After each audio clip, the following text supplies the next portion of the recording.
Evolving with Evolution.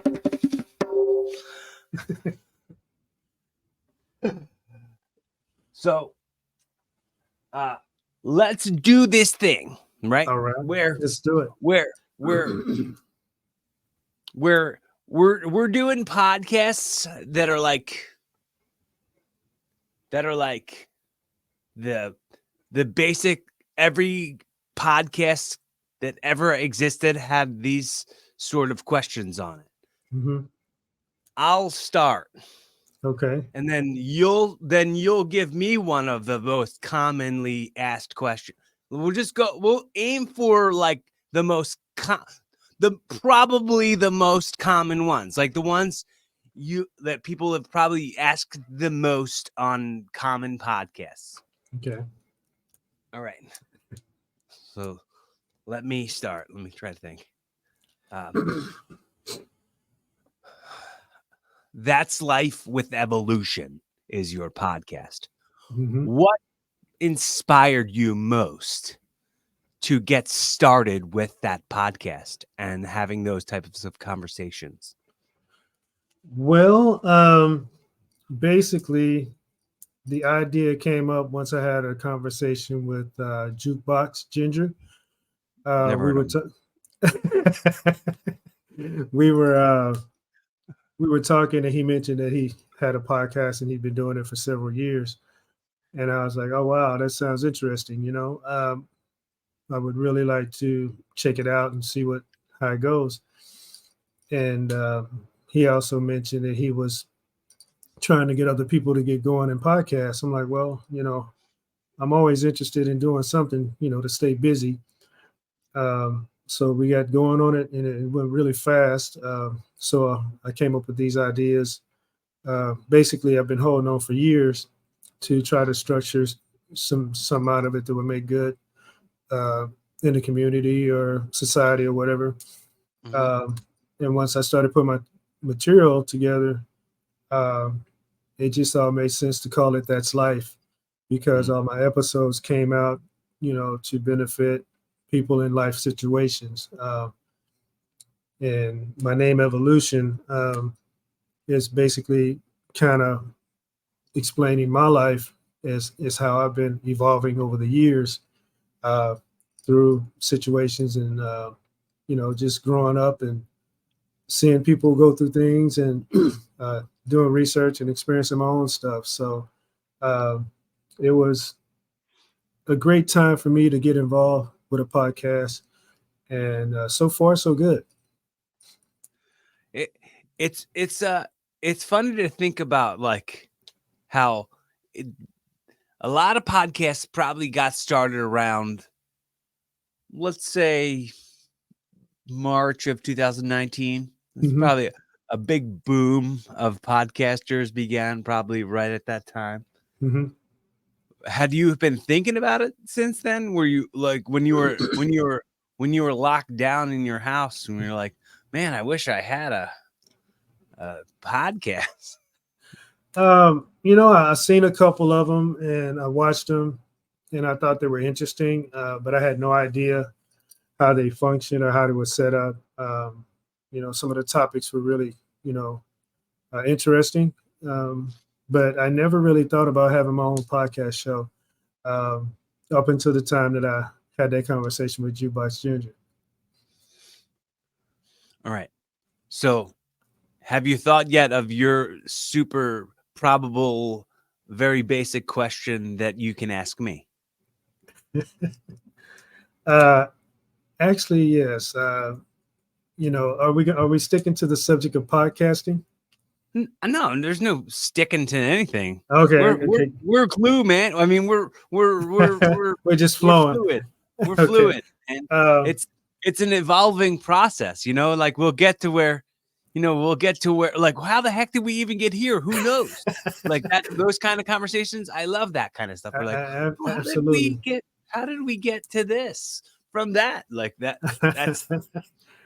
That's fascinating as hell to me. All right. So my question to you is, what made you decide to be a wrestler?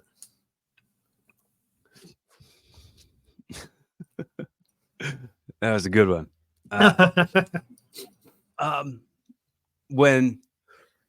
When I was a kid, and I probably told the story on this podcast a few times, I became a fan of the WWF when I was like 12, right? So like probably, I mean, are you a wrestling fan at all? I think my sons are more wrestling fans than me, but I became a wrestling fan because I would like watch it with them and take them to the events that came to town. So yeah, it's very entertaining. So if I said some names, would they ring any bells to you? Yeah, if you mentioned like the bigger names, yeah, I would definitely know those bigger names. So when I was a kid, like the matches that like hooked me and were like, yes, you're gonna be a fan of this forever, was Stone Cold Steve Austin versus Bret the Hitman Hart at WrestleMania. Nice. It was a I Quit match or something, and then there was a match between Shawn Michaels and The Undertaker at an event called Hell in a Cell. Well, the event wasn't called Hell in a Cell. The event was called Bad Blood, but the match was called the Hell in a Cell. And that was the debut of Kane. If you've ever heard of Kane, yes, so like that was the first appearance we ever saw Kane. And those moments were like, man, this is hooking me. I mean, at the time I was 12, 13, something like that. And then when I was 14, my friend Scott found an article in the Bucks County Courier-Times. So in the newspaper, there was an article written about like a local building set up that was like a pro wrestler teaching kids how to be wrestlers. And we were like, well, we're kids and we want to be wrestlers. So we went there and it turned out it wasn't like a guy who wasn't very legit. Like he wasn't like teaching maneuvers or anything. He would just like, you'd show up and he'd be like, yeah, get in there and do whatever, do whatever. And I'm not going to show you how to do anything. And then he'd like sit outside of the ring and he'd get drunk and smoke weed. Oh shoot. And then he would like hit us all the time. Like just because it's wrestling. I could just abuse these kids. It's wrestling. Oh man. And then I met some amazing people there. And my best friend, I was the best man in his wedding. He'll be the best man in mine. Oh, nice. Rick Connor, and he brought when that school where the people were abusing kids, when that school got shut down, ultimately, like who didn't call that, right? That place ultimately got shut down. Then Rick and my other friend I met there, Dewey, they both convinced me to come to the school that they were at, and then I was I think 15 the first time I went there, and I think I haven't spent much time not being in a ring. Nice. Like any extended amount of time. The most time I've spent outside of a ring in that time has been the 13 months that it took me to recover from brain surgery in 2012. Wow. 2011 into 2012. That's awesome, man. That's exciting. And then I got right back in. I've been hooked. I've been hooked since youth. Yeah, my sons were really fans of the Hardy Brothers. So they would wear the sleeves for Jeff Hardy, and you would say, "Take those things off. What are you doing? You little whack job. What are you doing? Stop. Come on." But yeah, it was a lot of fun, and when the events came to town, I took them, and that's kind of how I got linked into it, because I got to see the shows live, and They're exciting. You know, they knew how to put on a show and entertain the fans. So as long as my son, go ahead. When you say came to town, what town are you in? I don't think we ever talked about that. No, we didn't. I'm in Kansas City, Kansas. Okay. So sometimes the shows would come to Kansas City, Missouri, which is right across the water. Mm-hmm. And sometimes they would come to Topeka or St. Joe. So that's close enough. I can just hop in the car and go there. Mm-hmm. It's like Raw and SmackDown, like house shows and things like that. Was there any like major pay-per-view events or any like Royal Rumble or I think later those came through, like I guess it was the Sprint Center then. It's the T-Mobile Center now. But my sons were older then, and they kind of grew out of it. So we didn't really go to those. We just watch them on TV. Yeah, I mean, I don't know how that didn't happen to me, the growing out of it thing, because it does. I feel like I think that might be partly like a societal pressure sort of thing. Like when all your friends are like, "Come on, man, grow up. That stuff's fake. It's for kids," and people just go, "Yeah, you're right." Like I think a lot. I think most people are conforming in that sort of way, like to going, "Oh, that." But I'm the double down type. When everyone else says no, I say yes. When everyone else says go, I say stay. When everyone says stay, I go. Got it. I'm just sort of I'm an outcast. I'm a rebel. You're unique, and you follow your own lead. You know, we could use a lot more of that in society.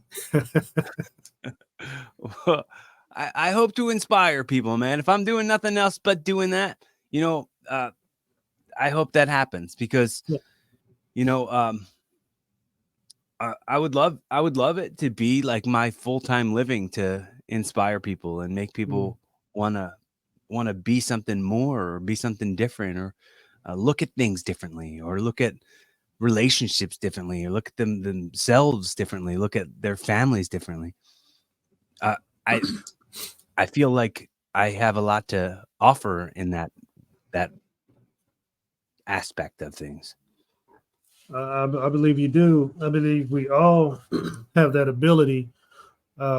It's just that a lot of people don't, I guess, embrace the passion behind it.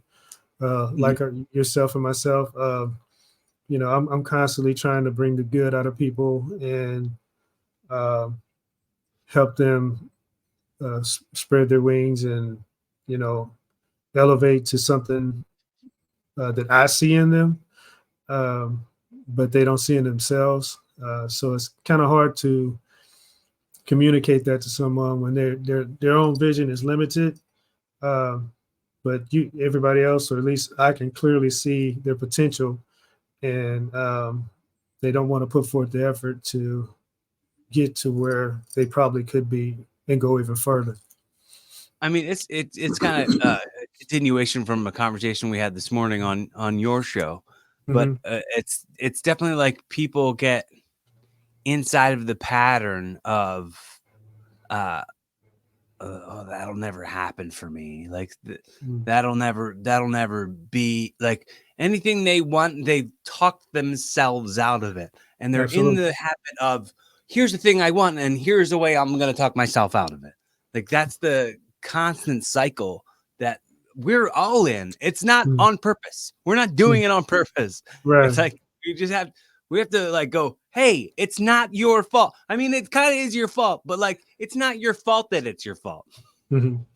Because like the past events influencing future events, that's just like the nature of being a person. Yeah. Routine is something we crave. Yeah, I agree. However, some of our appetites are bigger than others. Myself, you know, I'm one of them. I like to stay busy doing something.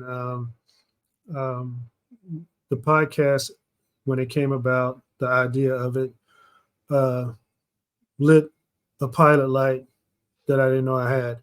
And the reason, yeah, there definitely. And then the reason it really kicked me off so hard and so fast is, I did music before, and now I'm wanting to do music again and get into even other things like writing books and perhaps even doing, some movies and television. So this avenue right here, because I was at a kind of a standstill before, it opened up opportunity. And I'm using it exactly for that, because a lot of people, like the podcasters you mentioned, they had a couple episodes and then they just kind of gave up or threw in the towel. I don't think that was on the air. I think that was before we started rolling. Oh, okay. Well, yeah. Before we started rolling, we had a conversation about podcasts. Yeah. We were talking about like how there's New Year's resolutioners at the gym, and they give them a month or two, and then they give up already. Like right as soon as the New Year's starts, they have that resolution they're going to get in there every day, and they do that for a month or two, and then they stop going. Yep. I think that's the case when it comes to a lot of people going, hey, I want to start a podcast. And then they start a podcast and they go 12 episodes. And success is rare. Like to just automatically get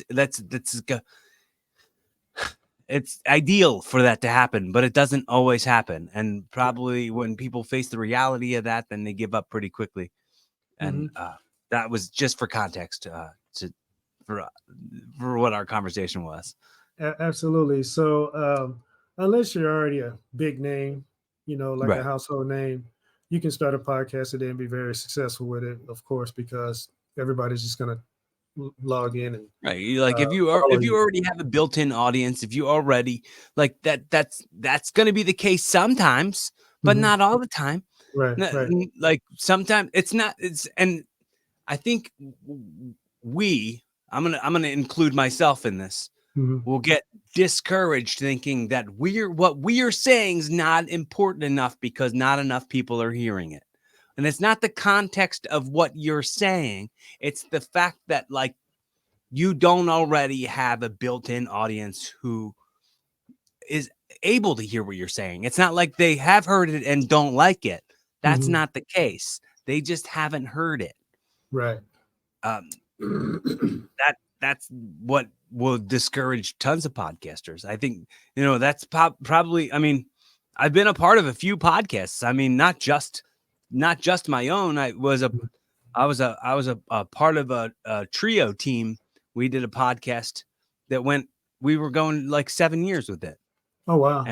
And we weren't seeing results for doing tons of work for so long. We used to drive to the studio every Friday and rent out studio space and like do it professionally and have like real guests on. Like we had like Jerry King Lawler, we had Tom Brandy, we had like in our sport, real guests. We had Lanny Poffo and Warlord, like a bunch of names you probably have no idea who they are, but we had like big guests and we had like a professional presentation, but we weren't household names. Right. So a little bit of like being discouraged and a little bit of like, I think my co-host, my best friend who I was just talking about, Rick, he was becoming a little less interested in watching wrestling anymore because it wasn't like it was, kind of getting repetitive and like the predictable, I guess. Yeah.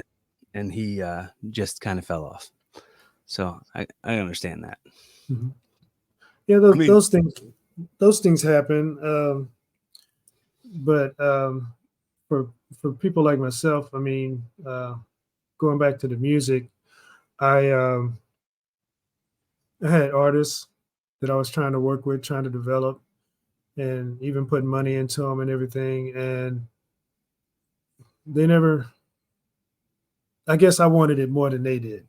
because I saw Yeah. their potential. I knew they had talent, and Mhm. I'm like, man, if we just get you there, You're picking up too much of their slack, yeah, right? absolutely, absolutely, Like, I can't love you, and I can't love you enough for the both of us. right, Right. right. So, I mean, you name it. They wouldn't show up for recording Mhm. sessions. They Yeah. wouldn't show up for shows. Uh, they would be at the venue and wouldn't get on stage. I'm like, come on, man. So You want me to want this more for you than you want it for you, man? That's how is but that possible? What right. what's your favorite genre of music? I listen to a lot of different styles. I guess my Both favorite both would, to both to and your favorite to perform. say that again. Your favorite to listen to and your favorite to perform. My favorite to listen to is jazz. My favorite to perform to has a jazzy beat to it. Mhm. It's like rap with a jazz mixture in the beat. So Okay. anything like that just really gets me going. Mhm. That's awesome. Yeah.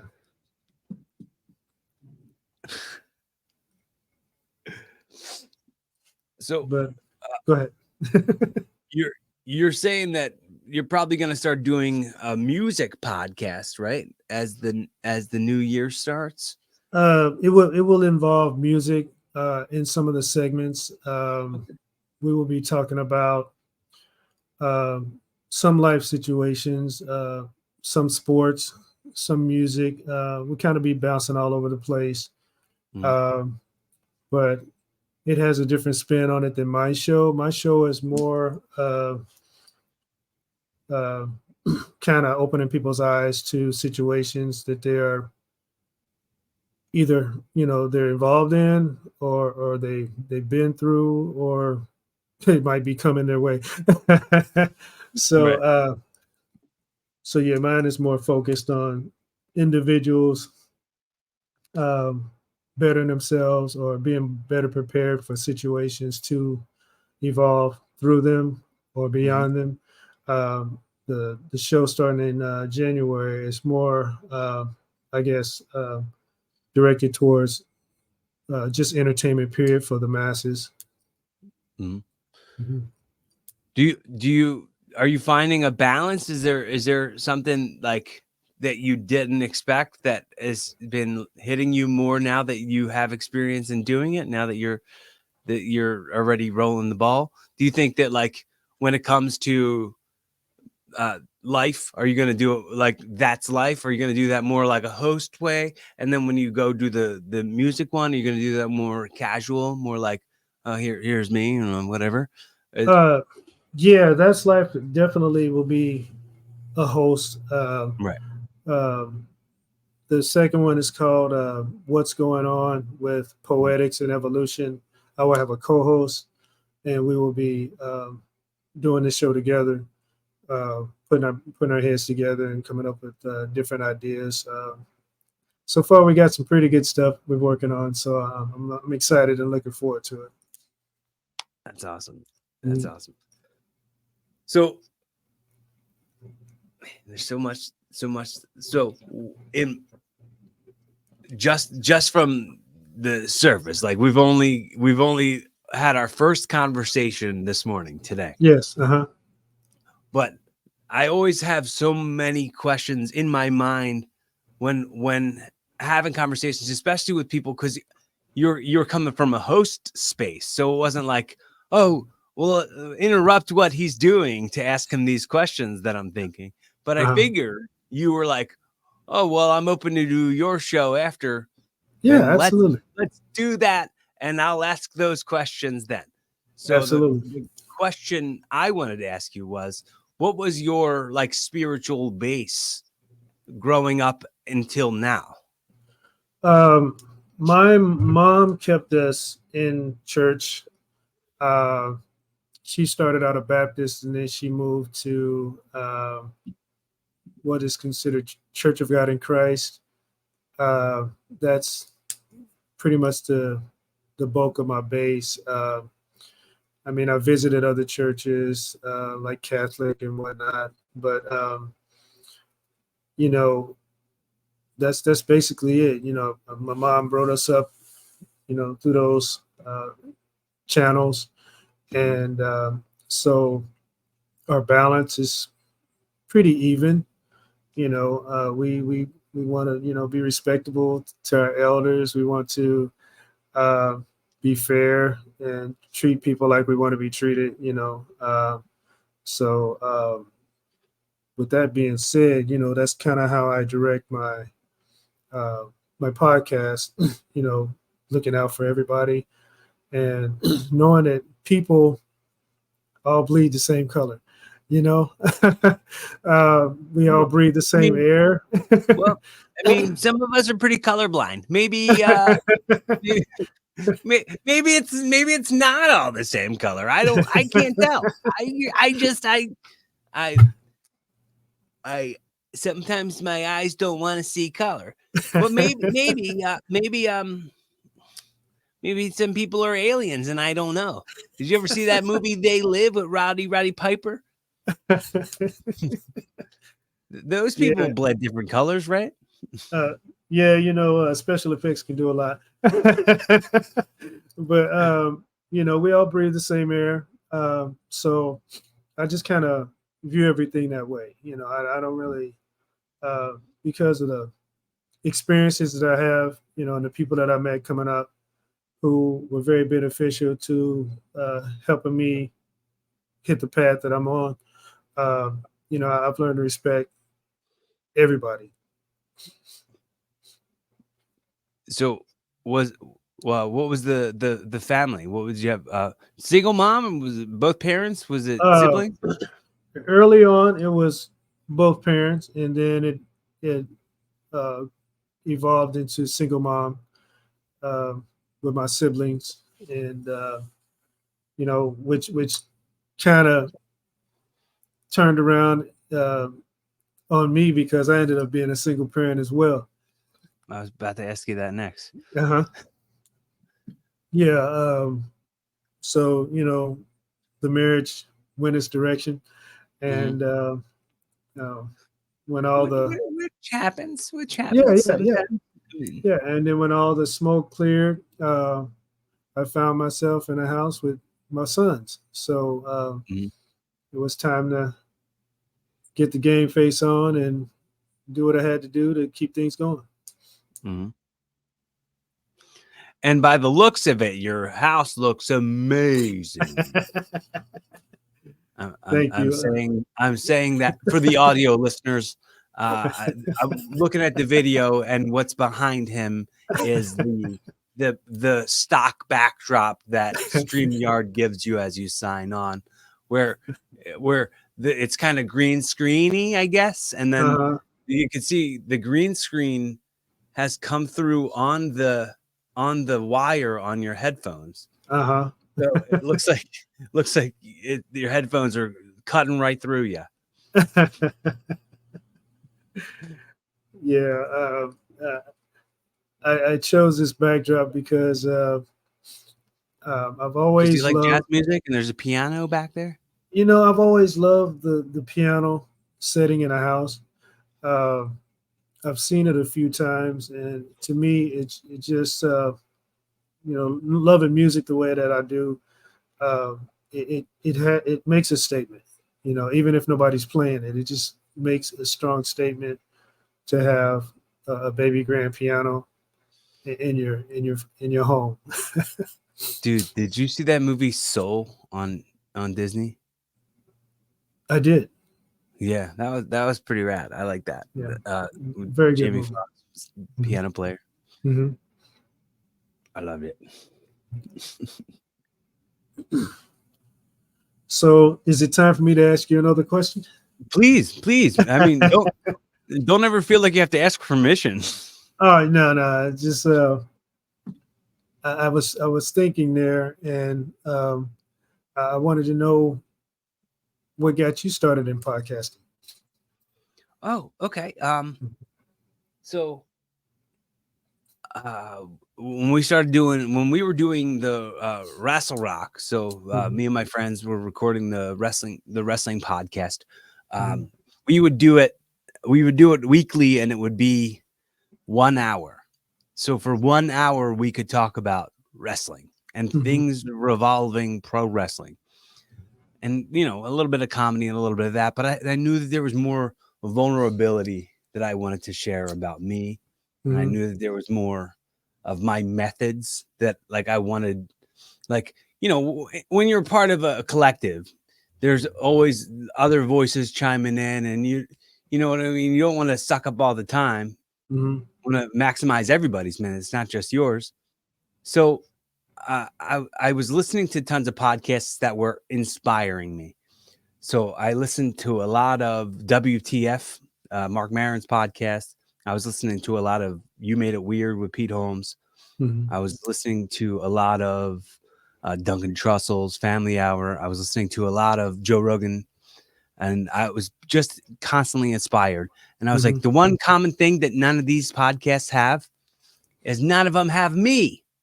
They need to have me on them.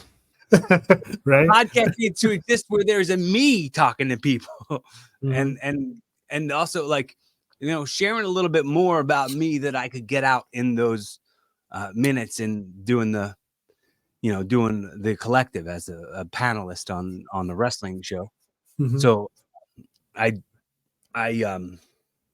think there was a internet. This is before we were doing it at home like this. This is before, this is when I used to rent studio space. Oh, wow. So it was 2017 when I started this one.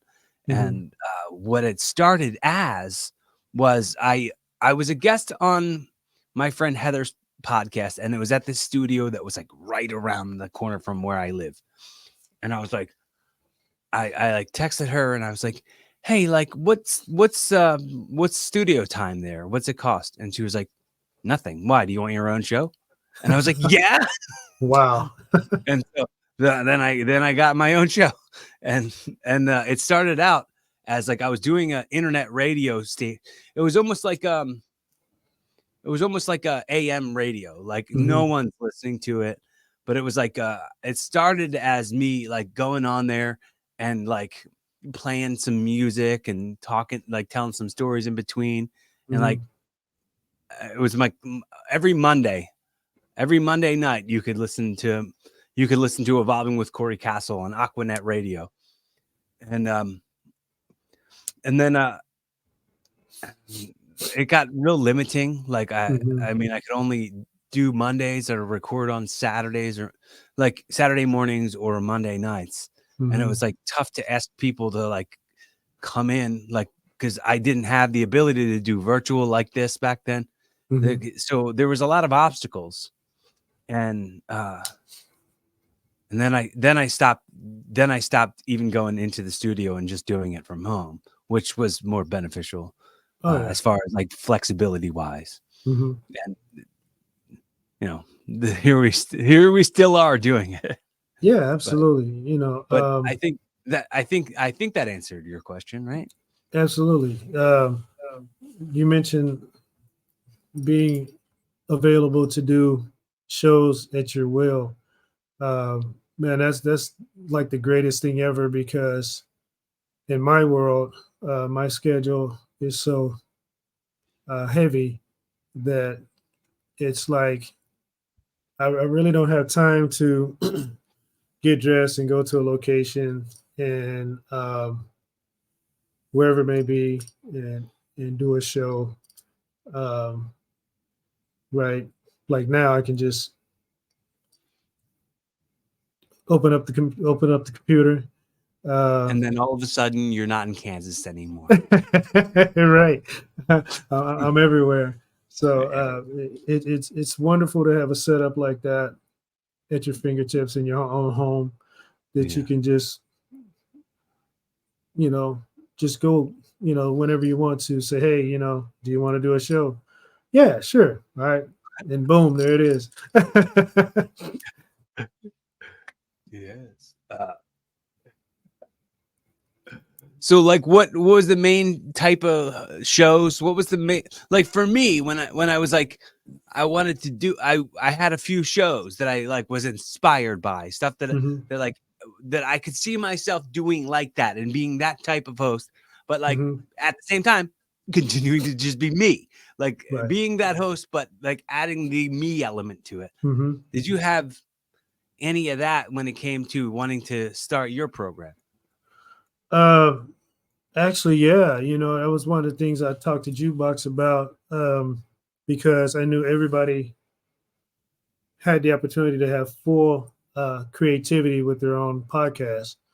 And I told them, hey, let me think about it a couple of days and see what I come up with.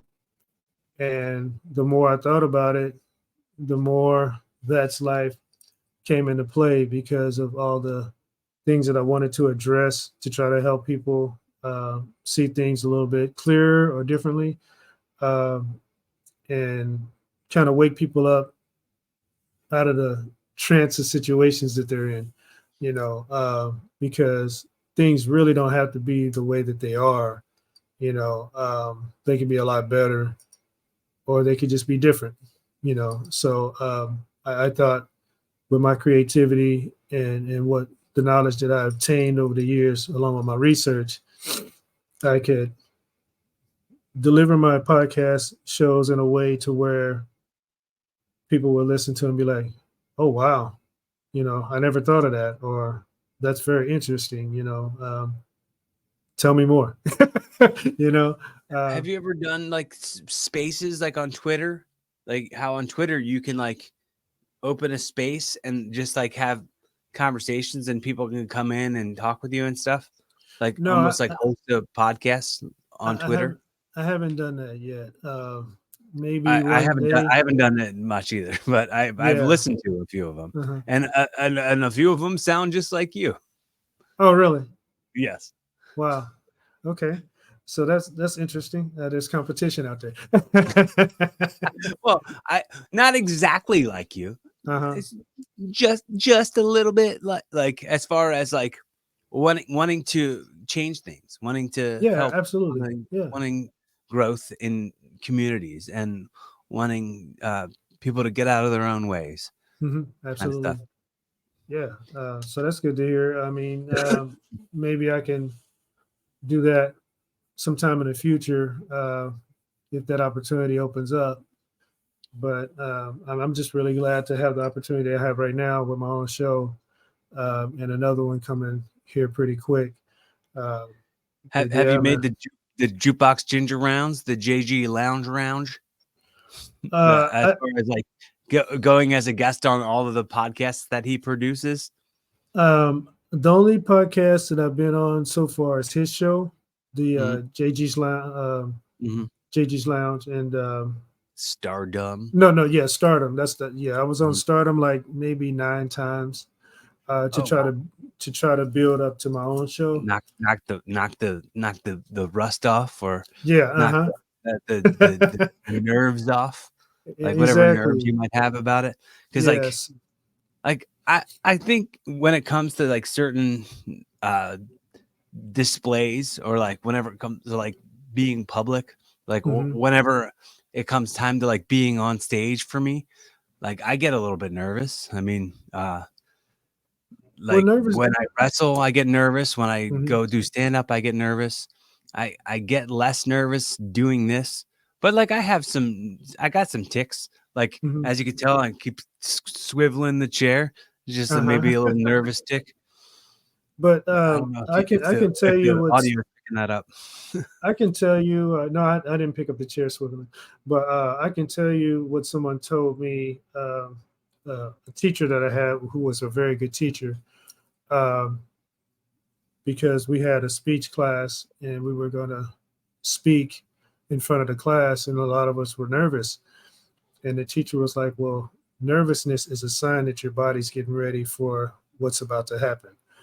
Your body's getting you set up because it knows that this is about to happen, and the adrenaline is starting to flow, so you can function execute that performance to the level that you're wanting to compete at or present at.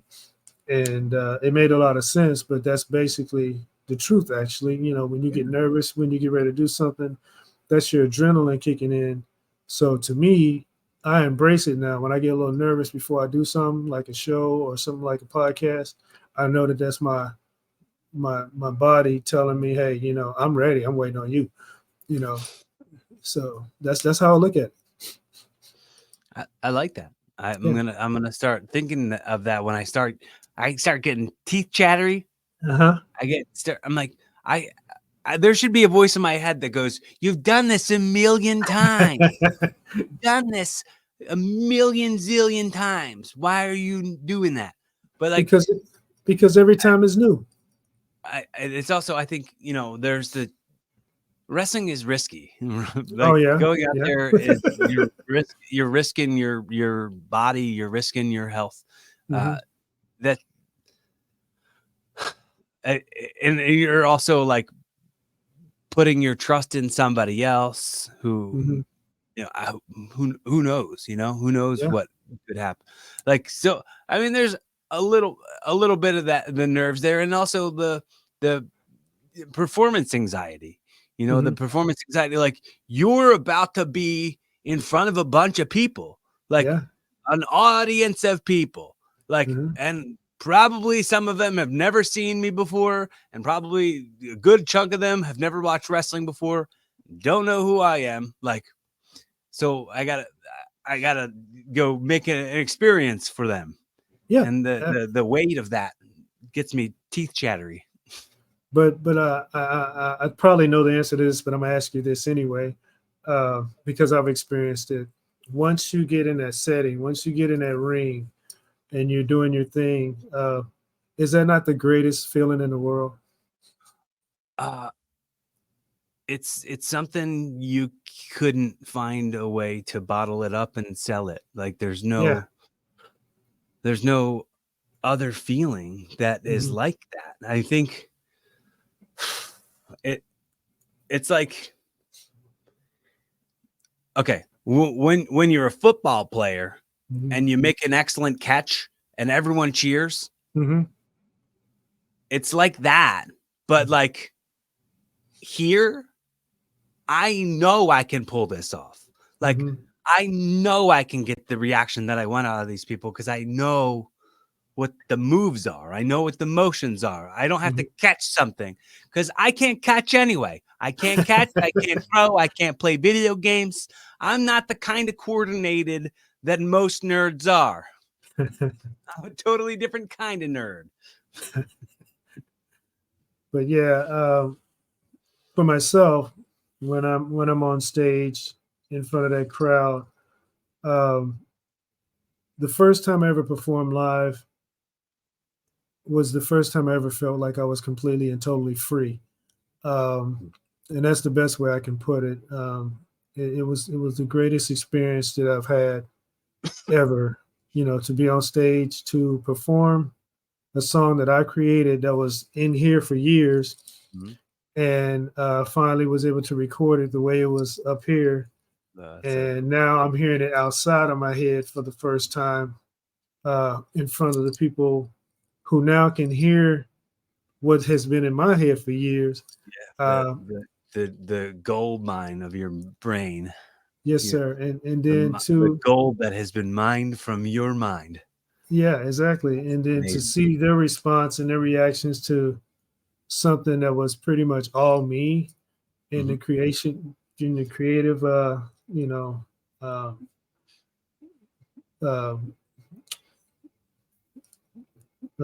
just creating the music,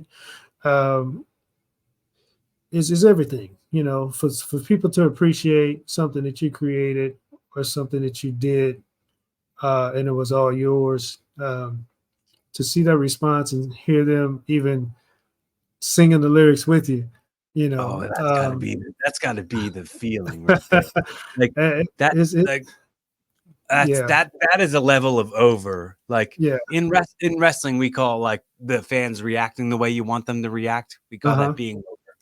We call that being over. So like having the people actually like singing along, like that gives me goosebumps to think about how cool that feels. Oh like, yeah.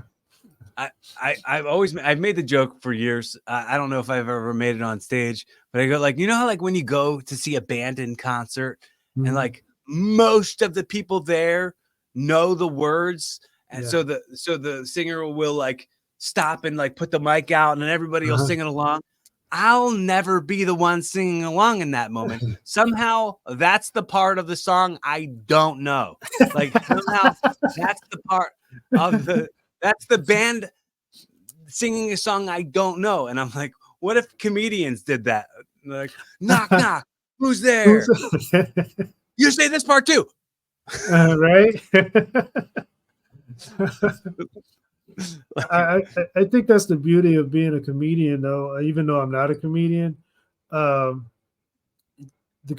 creativity of a comedian, I think, is even more brilliant than a songwriter, because I think the job of a comedian is a lot more difficult. You know, you put on a nice track, and people are going to all of a sudden start to rock back and forth to the music before you even sing. You know, start to do the lyrics. But a comedian, you have to tell the joke first before they laugh, and to me, that's a lot more pressure. Well, like I think Mike Kaplan said this. He said comedy is the only job where you have to be funny for you to be doing what the job is. Like comedy, like if comedy isn't funny, what is it? Like it's not comedy. When you put music on, you go, "Hey, that's not music." Just because it's bad doesn't mean it isn't still music. Right, right, exactly. But yeah, the moments in like throwing it out there and having it like bomb and having nobody understand the joke and like not getting a laugh, that sucks. That sucks so bad.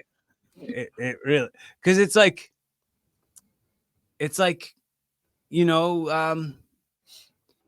sometimes you don't get a lot of stage time. Sometimes you go to a place and they're like, yeah, do 10 minutes. So it's like, okay, so 2 of that 10 minutes, like 10 of these, I wasted 2 of them. I wasted 2 of them on something I got nothing for. Damn it. Yeah, and then you have to readjust and reset and bounce back really, really quick. Well, you can try. You can try. It's difficult to do. Yeah, I'm sure it is. That's why I'm not a comedian. Where I will flub it up is like I will want to not look at the note that I wrote. I wrote the notes for myself to keep it in the order that I wanted to be in. I'll get so super like nervous after I hit like the first 2 or 3 out that I'm like, oh god, I look at the note again. And then when I go to look at the notes, I like don't want to appear that I like looked at them and go, check. That's exactly where I am. Yep. Like I'll look at it like, and I'll totally miss something, and I'll mess up somehow, and it's hard to recover from that. Yeah. Yeah, that's the nature of the business there. And I see like some of the people who. How long have you been doing comedy, by the way? I don't like to admit it, but I probably started in 2008 doing comedy. Okay. Wow. So I normally say like I don't think I was like somebody who knew my voice in comedy, like knew, and I'm still finding it. But I say that I don't think I like really kind of found that till like between like 2012 and 2017, probably. And still working on it. I'm still trying to find. But yeah, I don't think I've done comedy in a year or so. Yeah, I mean, you're kind of a unique not kind of, you really are unique because you bounce from being an actor to a wrestler to a comedian. I just it's like when I look at each one of those, they really don't fit in line with each other because they're so different. How did you, I guess, find um, yourself being in all those three or those avenues? Well, I think those are the main things I wanted to be when I grew up. Mm-hmm. Like I was like, oh, when I grow up, I'm gonna be an actor. I'm gonna be a movie star. You know, and I was like, oh, when I grow up, I'm gonna be a stand-up comedian. And then I found wrestling, and then wrestling was a combination of those things to me somehow. Like somehow Okay. it was the acting, performing, all that stuff, the physical stuff. Mm-hmm.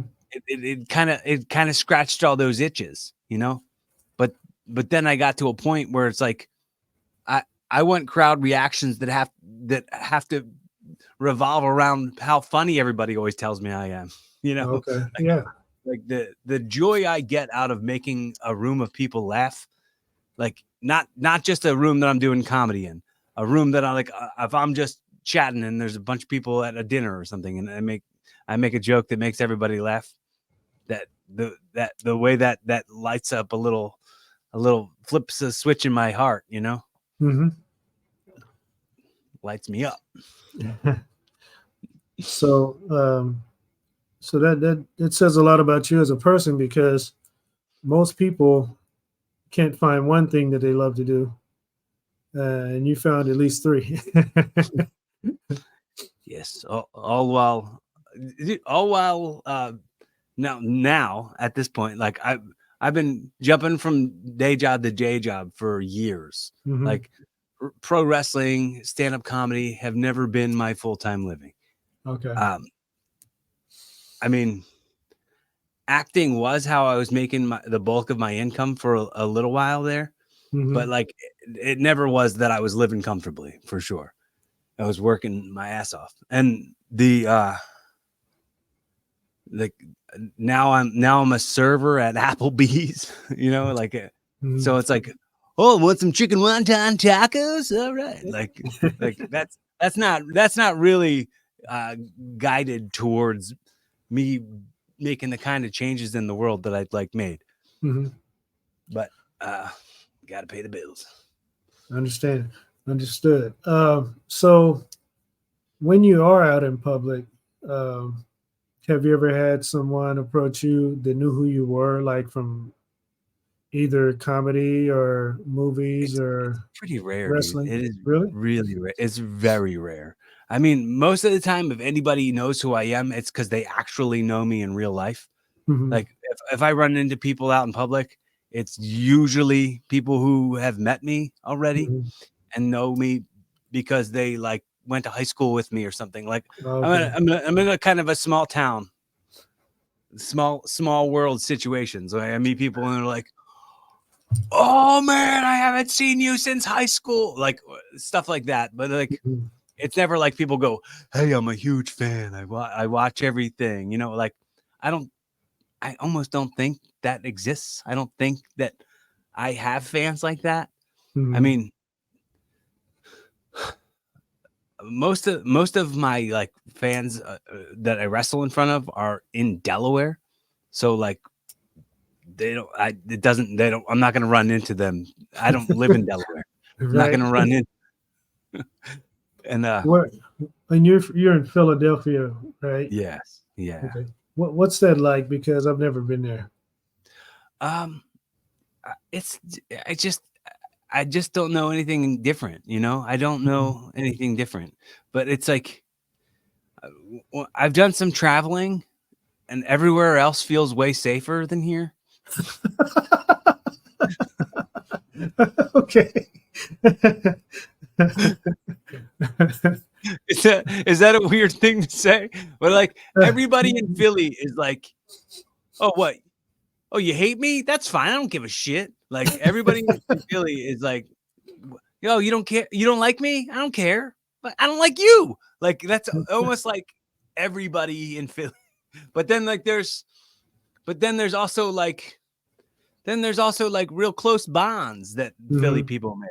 Like it's a real shifty balance there. Okay. So it's no in between. It's either on the on one side or the other. Brotherly love or brotherly hate.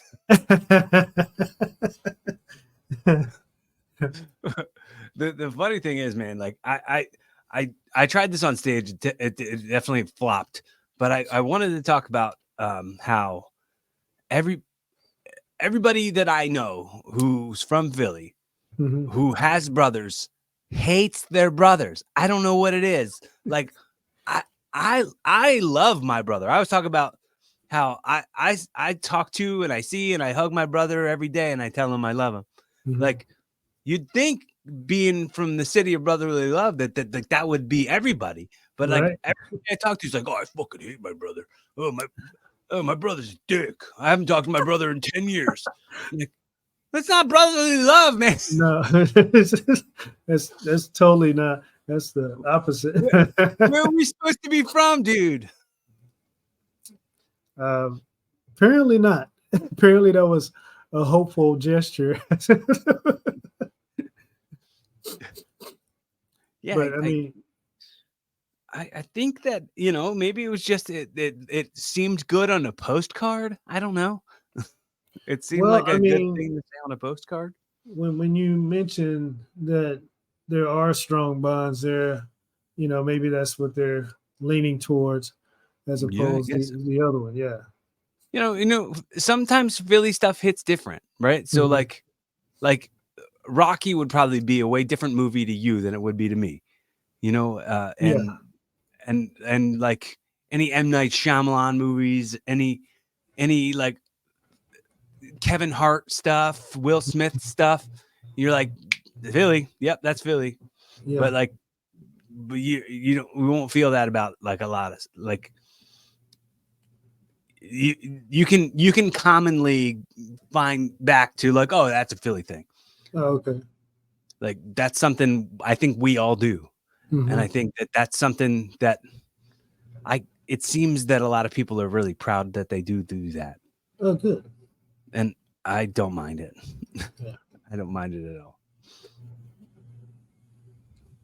Yeah. What about Kansas?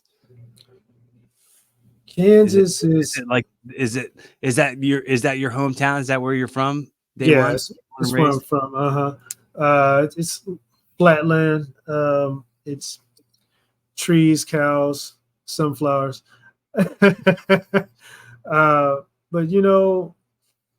I would say the people here, they're connected in a good way. To the mob. That's what I think. That's my Philly brain. My Philly brain goes, yeah, South Philly's pretty connected too. I mean, of course, you have your areas and types of people that you want to, not have in your circle, but for the most part, it's a good place to be. Is there a lot of homeless? Is there any homeless? I would say over the past few years, the homelessness is increasing. It's not as bad as some areas. Like, I went to Las Vegas and I went to San Diego, and saw a very much higher percentage of homelessness in those areas than there's here. But I have noticed that over the last few years, it's been more and more. So drugs are a real bitch these days. Yeah, and especially probably in boring areas like yours. People do drugs to keep busy. Yeah, and I mean, I can understand. So, I can understand someone being homeless in San Diego versus here. Yeah, it just don't rain there. Right. And it's a beautiful place, Right. It's so sunny all the time. Yeah. It doesn't rain. Yeah, but here, like now that it's cold, they got a problem. They got a big problem.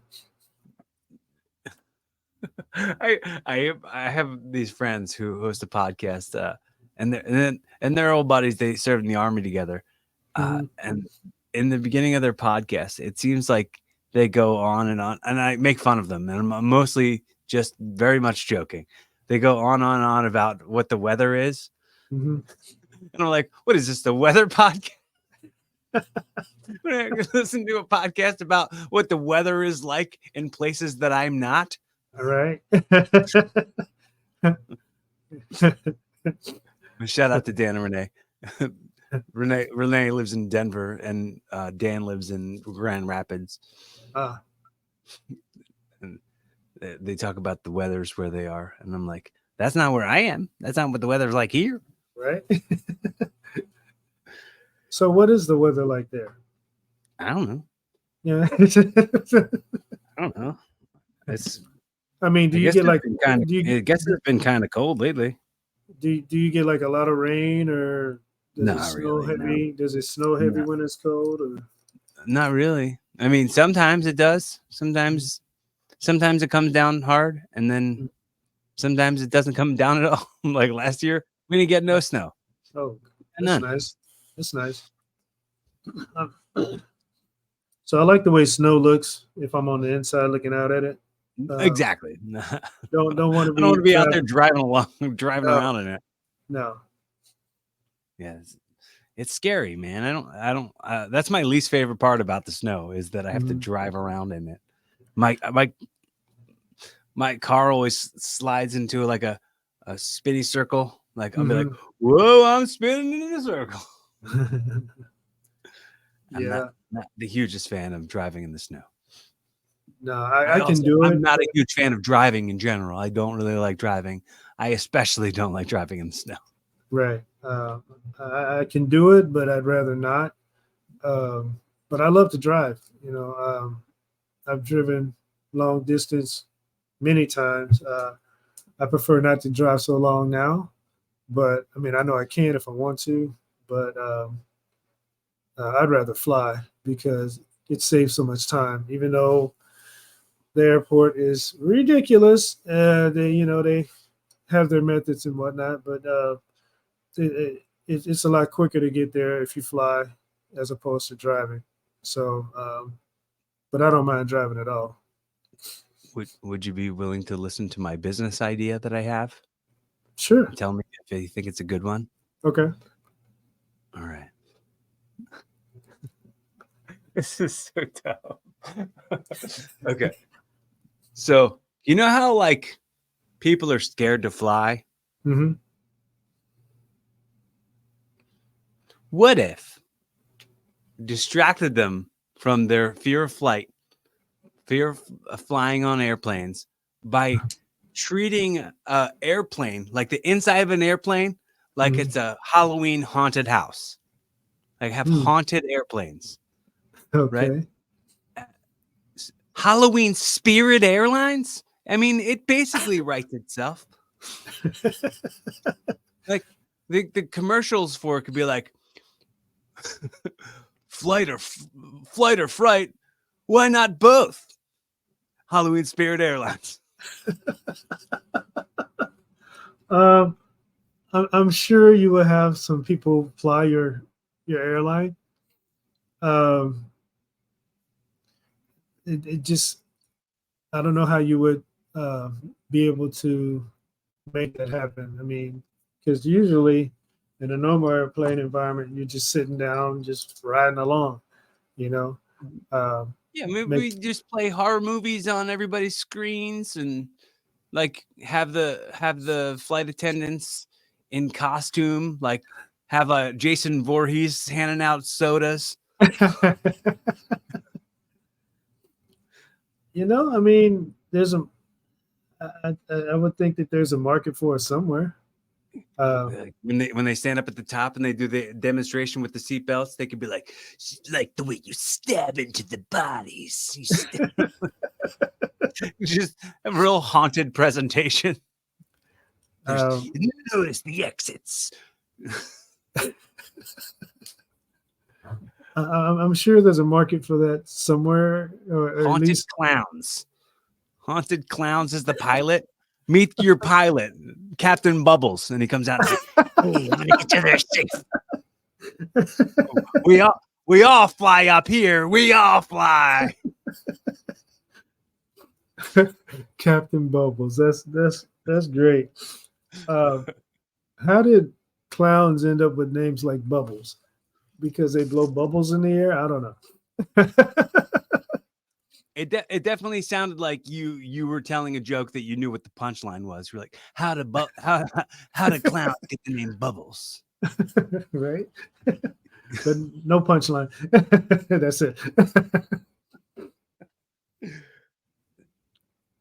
Because of their noses, maybe? The clown nose is like a bubble? Perhaps. Maybe. So, what's a question that nobody's ever asked you that you wished that you had been asked? Can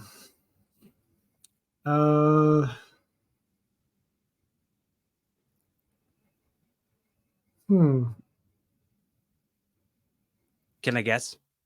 Sure. Do you believe in ghosts? Nobody's ever asked me that. I really don't. Probably because I've just never had any type of experience like that.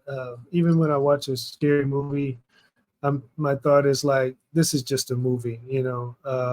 This is special effects. Have somebody scared me? Yeah, caught me off guard.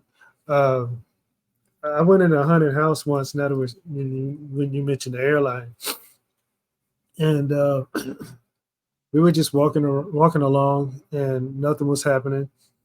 And of course, you're always anticipating something happening. And this person that was up above had like a ghost suit on, and they just jumped from one side to the other. And we weren't ready for that. We were like looking ahead and looking behind. And when that happened, I almost hit the floor because you know, it was the unexpected that happened. And it freaked the heck out of me. But I'm not, you know, I don't believe in ghosts or anything, but I believe in that ghost that jumped over and about knocked me on the floor. Do you know how to heckle a ghost? I do not. Boo back. Oh, you boo. You boo back. So yeah, no, nobody's ever asked me that question before. Did you have another one that you've never been asked? I really don't think about that. It's just I usually just, you know, when people ask a question, I usually answer it, but never thought about the question that nobody's ever asked me. Have you ever done any deep diving on the Mandela effect? Not really. Do you know what it is? Enlighten me. It's like this theory, and for sure, do your own research. I'm not the source. I'm not the the news source on what Mandela effect is, but it's basically like all this stuff that's like misremembered.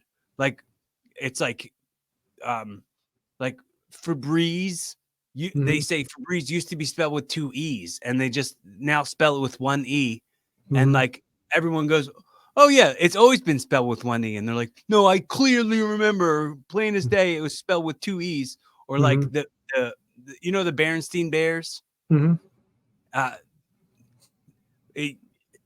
Like at some point they were just like, yeah, it's always been Berenstain Bears. STAIEN, and it used to be EIN.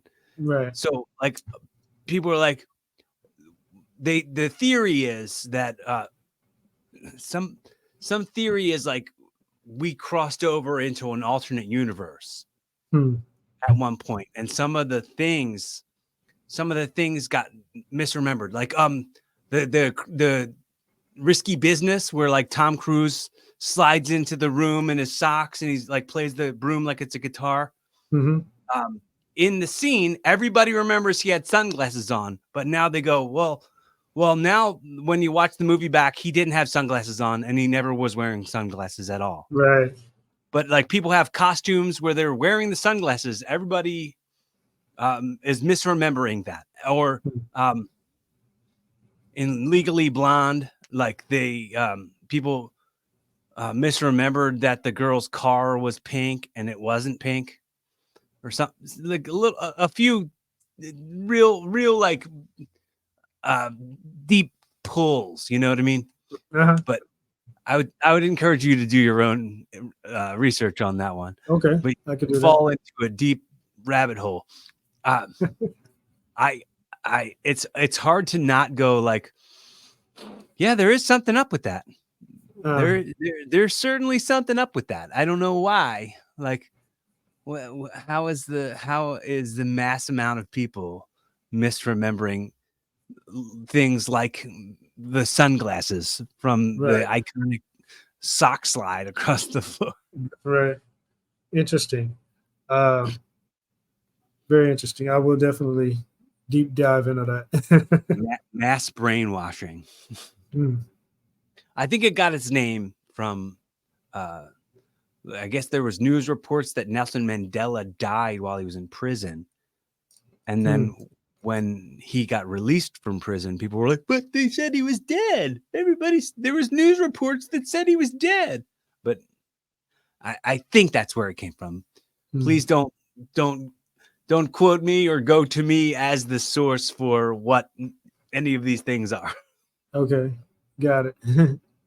So, do you think the planet is round, or do you think the planet is not round? I would say it's round. It's huge, and the surface that we're on is flat.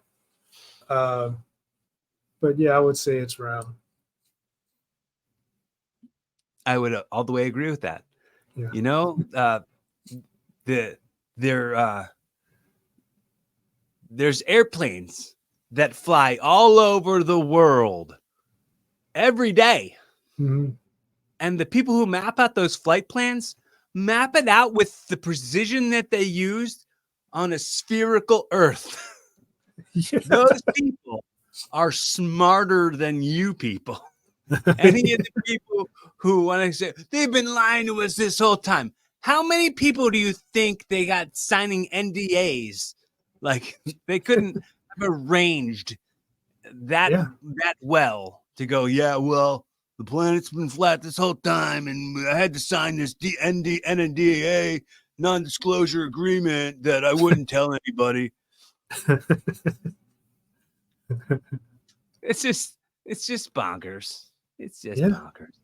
Yeah.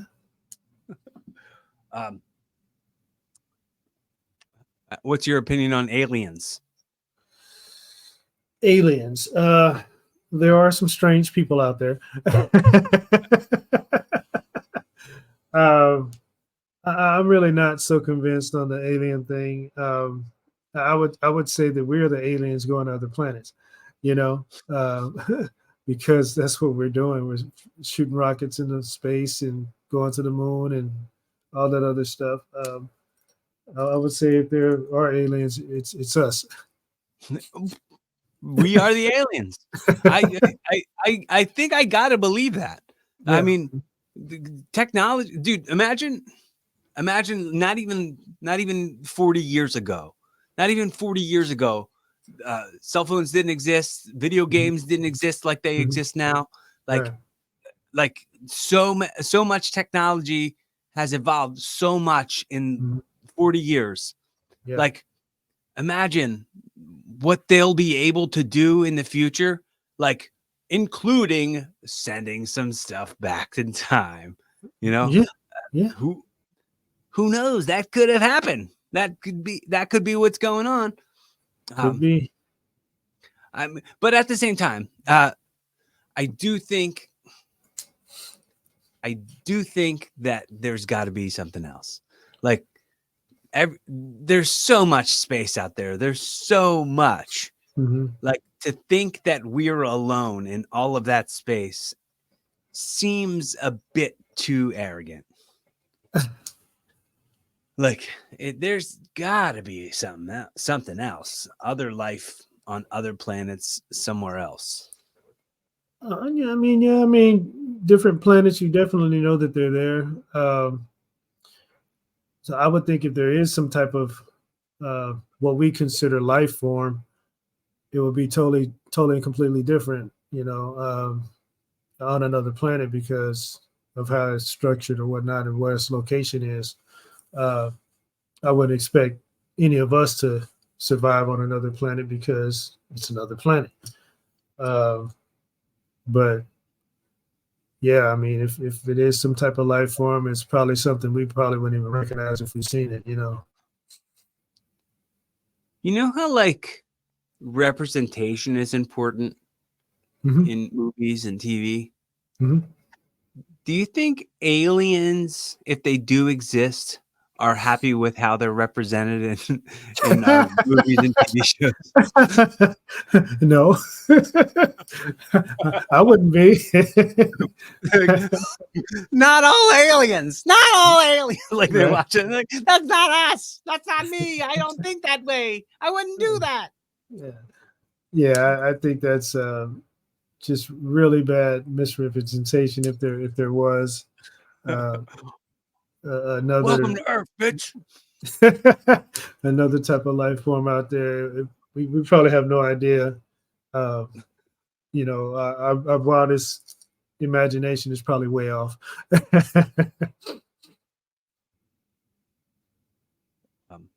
I had on here once I had a Bigfoot hunter on the podcast, and I asked this question, which I'll ask you right now.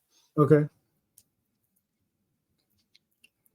If Bigfoot were to buy a pair of shoes, what size do you think those shoes would be?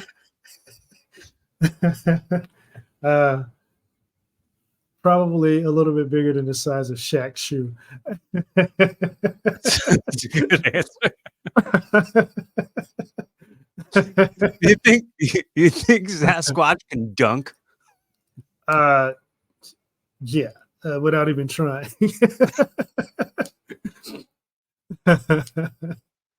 You can't even dunk, bro.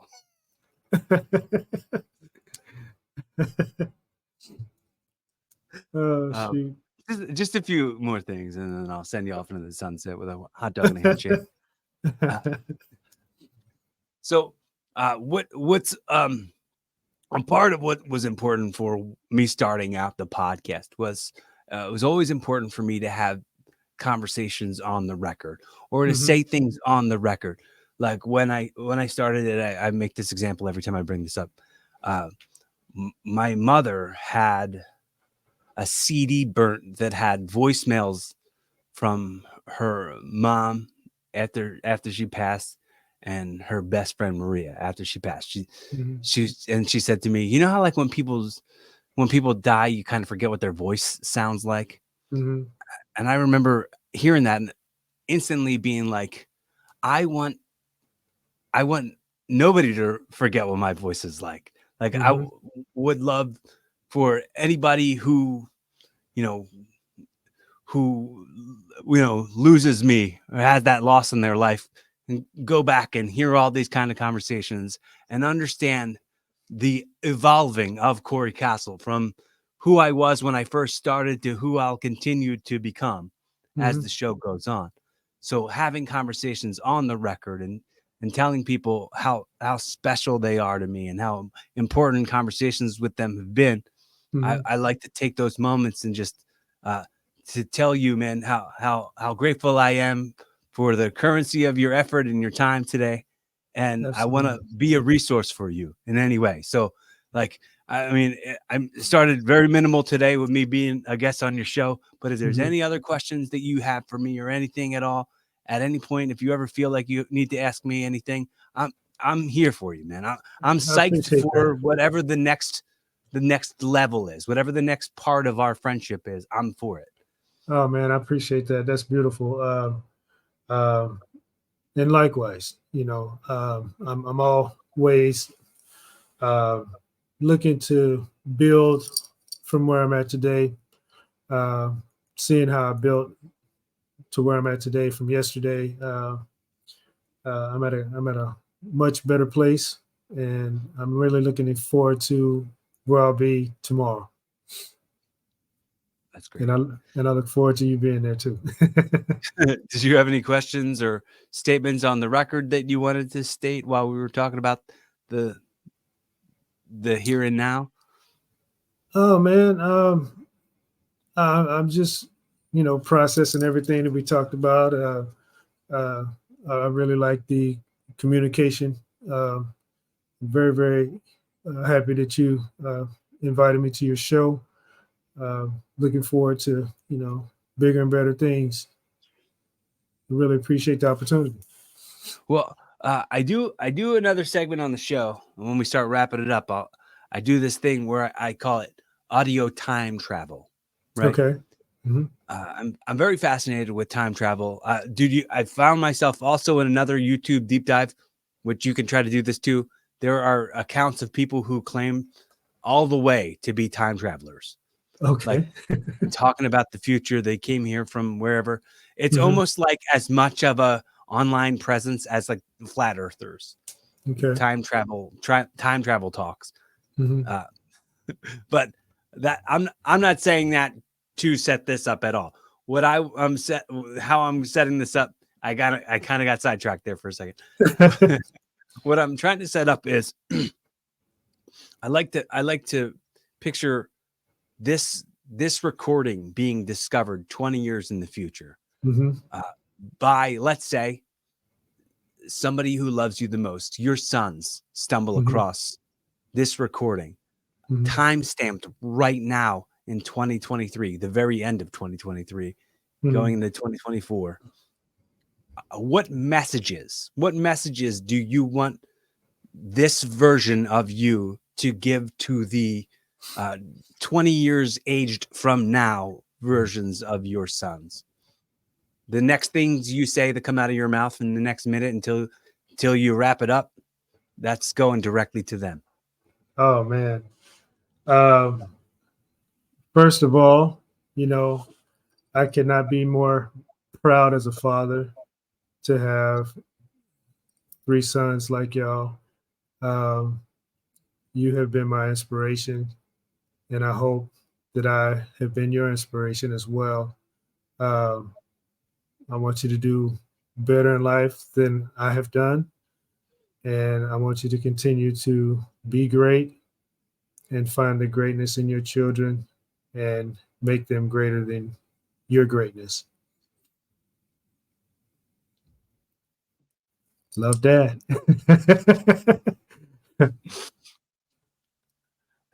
I felt some real emotions in there. Yeah, Felt absolutely. some real emotions there. Yeah.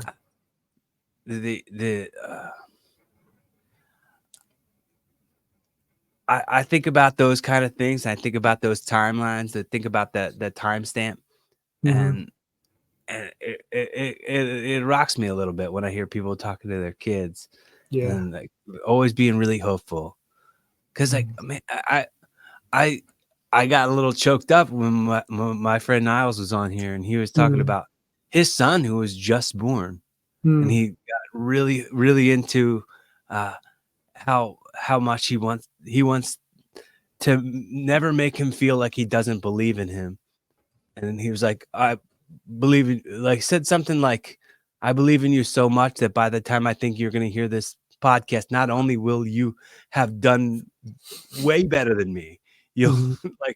you'll already be on the path to making your sons better than you are. Like, Yeah. kind of very similar to what you said. And I was like, ooh, cool thing. I love that. I love that passion. I love that belief. I love that faith. Yeah, man. This world could use a lot more of that. A lot more. Uh-huh. We Dude, I think somehow the narrative got shifted that like men are the worst. And that sucks that it did get shifted that way. Because like representation matters. Right.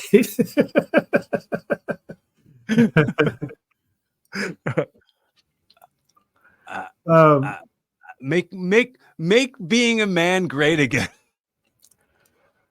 I actually think we are. And in my case, I have a true to life example. When I was a kid, it was basically known that when people went to court in a divorce scenario, automatically the mother was going to get the kids. And it was just that way. That's the way the court saw it. Regardless of what was said, regardless of what evidence was found, that's where the kids ended up. But in my case, years later, the courts realized that wasn't always the best route to take. So after all the deliberation back and forth, even though I felt like it would have been the best for the kids to be with me, you have those doubts when you go into court because all this stuff is being said and presented, whether it be true or fiction. But at the end of the day, when the judge gave the decision that the kids would be with me, I was like stunned there for a minute. I was kind of like, did I hear that correctly? Well, there's got to be nerves in that, just the same way you were talking about nerves before, about your body preparing yourself for something that not is what your mind's already going there. Your body's preparing itself for how that's going. I mean, you got to think about like how you're going to provide and how life's going to be and like how like living situations are going to be. And I mean, you get like a million thoughts at once. I imagine it's got, I mean, I don't have any firsthand experience in that, but I can imagine like the toughness of it. Like, but I'm trying to juggle your self-doubt inside of your confidence. Yeah, but I guess at the end of the day, it just shows how through the struggles and the efforts of real dads out there, there is light at the end of the tunnel. If you do what's right and keep doing the best for the best, you will see a victory at the end of the race. So what I'm gonna do, this is how we do the second to last lap on wrapping the whole thing up. Okay. Is I'll say that like just hypothetically, I have gifted you this show. This is your first episode of your brand new podcast, Evolving with Evolution. Okay. In a very Jerry Springer's final thought type of way, take the most valuable takeaways, wrap them up in a pretty bow, and send everybody home happy and inspired. What would that message be?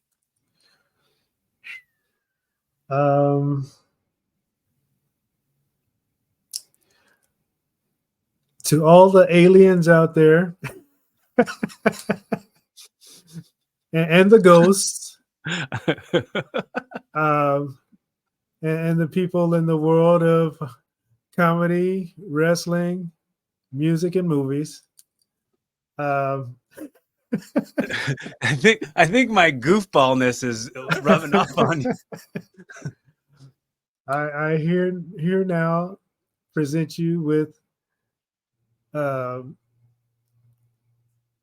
intergalactic goodbye.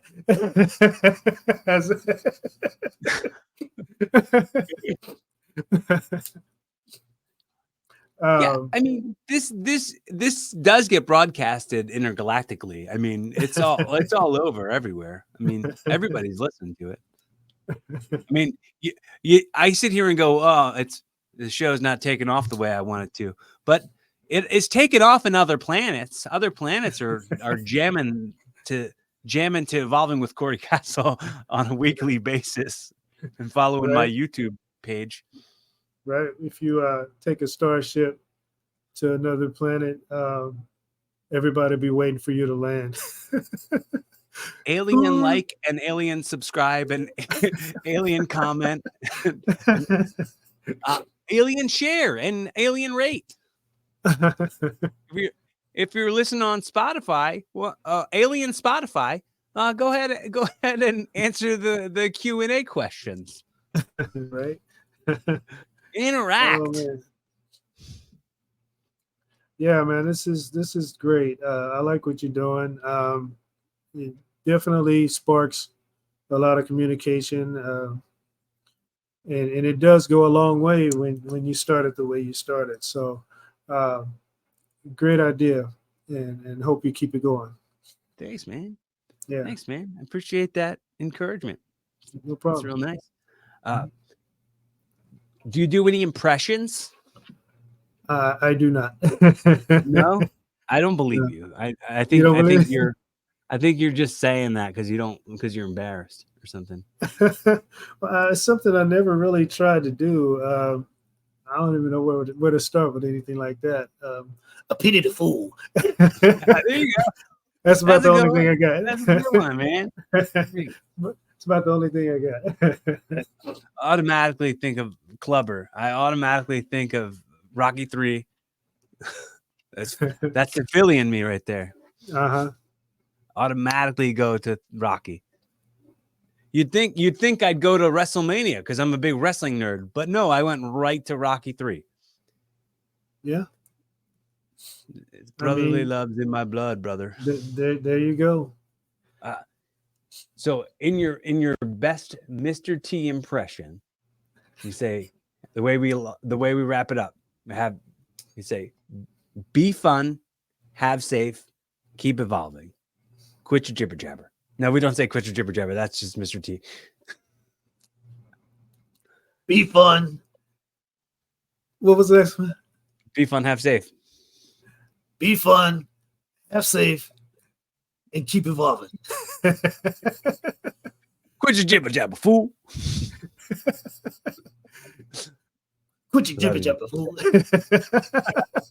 Thank you for everybody who's checked this out. If you stuck with us for an hour and a half, please take the time to like, comment, share, subscribe, any of those things. Interact in some way. That would be really appreciated. I love the fact that you spent any of the currency of your effort and your time here on this show, hearing my voice, hearing our voices, hanging out with us. So, just the only call to action would be to interact a little bit. Absolutely. And let us know you exist. If you exist, let us know you exist. Be kind to yourself, be kind to others, be fun, have safe, keep evolving, and quit the jibber jabber.